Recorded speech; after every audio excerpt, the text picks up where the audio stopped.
नमस्कार दोस्तों। आज के इस खास विश्लेषण में बहुत बहुत स्वागत है। आज हम एक ऐसे संगठन का निष्पक्ष और गहराई से विश्लेषण करने जा रहे हैं जिसकी शुरुआत 1925 में एक छोटे से कमरे में हुई थी और आज ये दुनिया का सबसे बड़ा गैर सरकारी संगठन बन चुका है।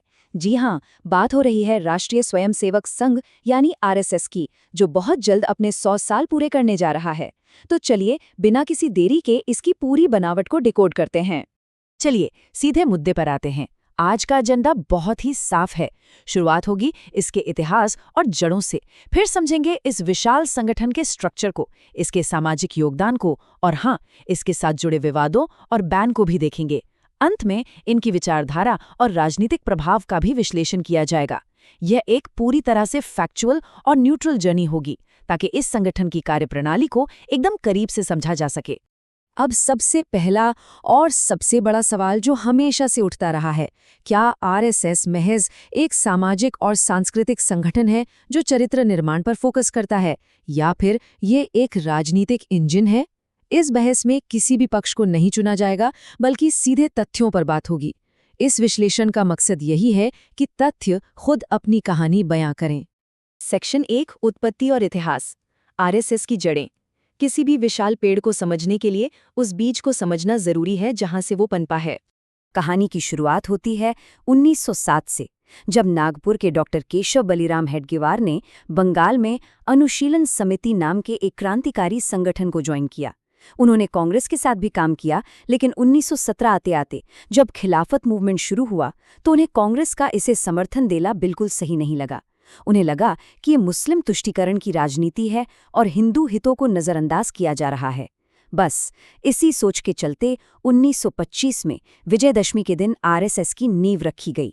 1940 में उनके निधन के बाद ये कमान एमएस गोलवलकर को सौंप दी गई, जिन्हें सब प्यार से गुरुजी कहते थे। जो बात इस सफ़र को और भी दिलचस्प बनाती है वो ये है कि शुरुआत में डॉक्टर हेडगेवार को सुनने के लिए सिर्फ 12 लोग उनके घर पहुंचे थे, सिर्फ 12। लेकिन ये 12 से 1200 और फिर हजारों में बदलने में ज्यादा वक्त नहीं लगा। इन शुरुआती मीटिंग्स में सिर्फ बातचीत नहीं होती थी, बल्कि योग, सूर्य नमस्कार, लाठी ट्रेनिंग के साथ साथ गंभीर बौद्धिक चर्चाएं भी होती थी।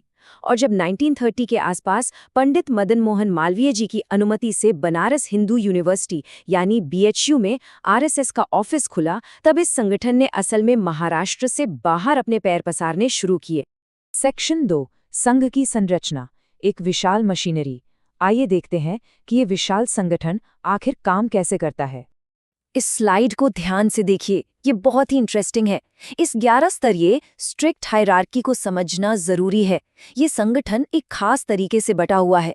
सबसे ऊपर आता है केंद्र, उसके बाद क्षेत्र, फिर प्रांत, और इसी तरह ये चेन विभाग और जिले से होते हुए सीधे स्थानीय गांव की शाखा तक जाती है।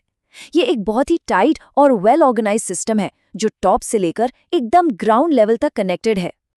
और इसी स्ट्रक्चर का नतीजा है ये बहुत बड़ा नंबर, 1 करोड़ से भी ज्यादा। जी हाँ, बिल्कुल सही सुना।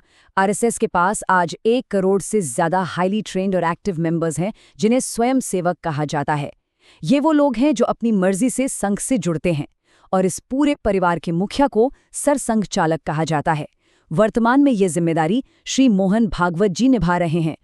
और अगर इस संगठन के ग्लोबल फुटप्रिंट की बात करें तो दुनिया के 40 से ज्यादा देशों में संघ की 57,000 से भी अधिक शाखाएं लगती हैं। हर रोज इन शाखाओं में 50 लाख से ज्यादा स्वयंसेवक आते हैं। चौंकाने वाली बात यह है कि अकेले उत्तर प्रदेश में 8,000 से ज्यादा शाखाएं हैं, और केरल जैसे राज्य में भी, जहां हिंदू आबादी कम है, वहां भी करीब 5,000 शाखाएं एक्टिव हैं। तो ये शाखाएं आखिर काम कैसे करती हैं? मुख्य रूप से शाखाओं के 5 प्रकार होते हैं।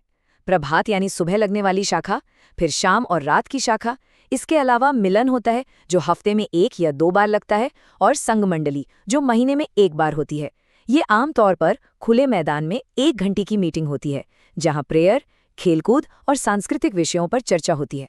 और सच कहें तो यही वो जगह है जो आरएसएस की असली बुनियाद है।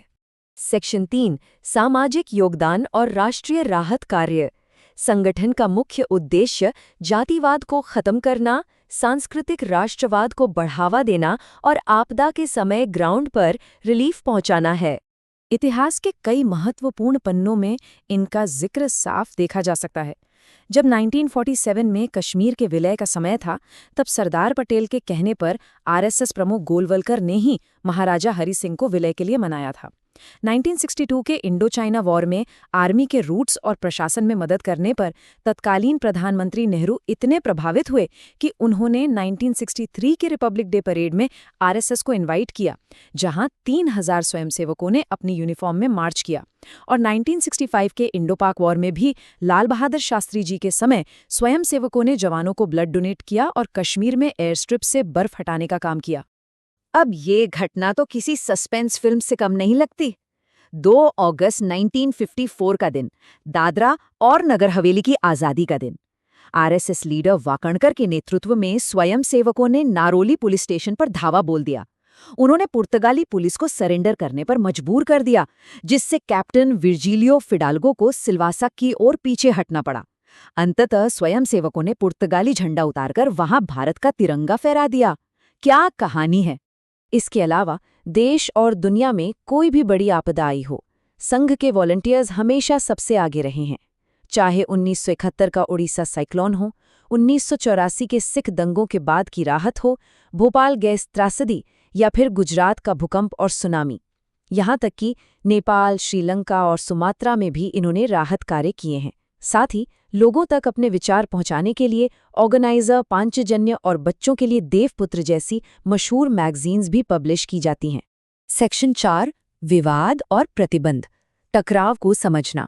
इतने बड़े स्तर पर सामाजिक कार्य करने के बावजूद आरएसएस हमेशा आलोचनाओं और सरकार के कड़े विरोध का केंद्र भी रहा है। आइए इस पहलू को भी तथ्यों के आधार पर समझते हैं। भारतीय इतिहास में 3 बार इस संगठन को सरकार द्वारा बैन किया गया था। सबसे पहला बैन पंडित नेहरू की सरकार ने 1948 में महात्मा गांधी की हत्या के बाद लगाया था। दूसरा बैन 1975 में इंदिरा गांधी द्वारा लगाई गई नेशनल इमरजेंसी के दौरान लगा। और तीसरा बैन 1992 में बाबरी मस्जिद विध्वंस के बाद लगाया गया था। ये वो 3 अहम मौके थे जब आरएसएस और सरकार के बीच टकराव अपने चरम पर था। और ये टकराव एक गहरे वैचारिक मतभेद से जन्म लेता है। एक तरफ गंभीर आलोचक हैं जो वीर सावरकर की विचारधारा का पालन करने के कारण आरएसएस को एक राइट विंग फैसिस्ट और कट्टरपंथी संगठन मानते हैं। वहीं दूसरी तरफ आरएसएस खुद को एक ऐसे संगठन के रूप में परिभाषित करता है जो राजनीतिक तुष्टीकरण के खिलाफ खड़ा है और हिंदुओं के हितों और अधिकारों की रक्षा करता है। यहाँ बस इन दोनों दृष्टिकोणों को सामने रखा जा रहा है ताकि पूरी तस्वीर साफ हो सके। सेक्शन 5, विचारधारा और प्रभाव, संघ की कोर फिलॉसफी। आखिर वो कौन सी विचारधारा है जो इतने बड़े नेटवर्क को एक साथ बांध कर रखती है? चलिए डीकोड करते हैं।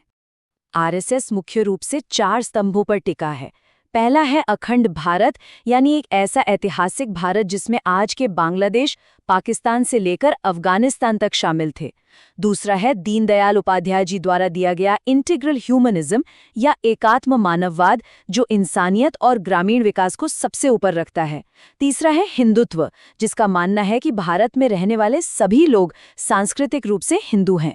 और चौथा है भगवा ध्वज का सम्मान। संघ अपने कार्यक्रमों में तिरंगे की जगह भगवा ध्वज का इस्तेमाल करता है, जो कि अक्सर देश में विवाद का कारण भी बनता है। और ये लिस्ट बहुत ही शानदार तरीके से दर्शाती है कि कैसे इस संगठन की विचारधारा भारतीय राजनीति की जड़ों तक जाती है। विश्व स्तर पर इनके 55 से ज्यादा सहयोगी संगठन हैं, जैसे विश्व हिंदू परिषद, बजरंग दल और भारतीय जनता पार्टी। इसका राजनीतिक दबदबा इतना रहा है कि 1989 में तत्कालीन प्रधानमंत्री राजीव गांधी को भी अयोध्या विवाद पर संघ से बात करने की कोशिश करनी पड़ी थी। हालांकि संघ ने तब राजनीति में पड़ने से इनकार कर दिया था।